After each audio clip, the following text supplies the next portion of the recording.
I think if I was to identify a singular hope, like if there was one thing that I would hope would shift in folks, and that would be for people to begin to see themselves in the same way that they see other people. To begin to speak to themselves in the way that they might speak to other people. Now, for some that are watching this, they might be like, well, I don't like very many people. Fair enough, right?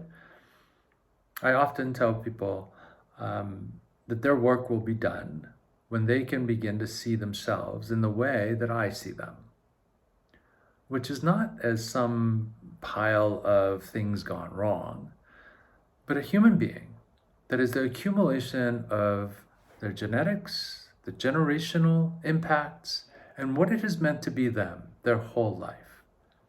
And somebody that is doing their best every day, even when it doesn't appear to them or others that that best is very fruitful.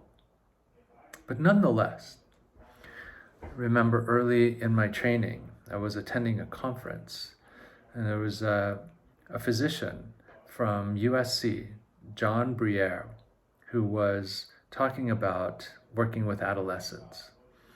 And I can't remember exactly what he said, but it was something to the tune of, if you think that somebody's behavior or their actions don't make sense, it just means that you don't understand yet.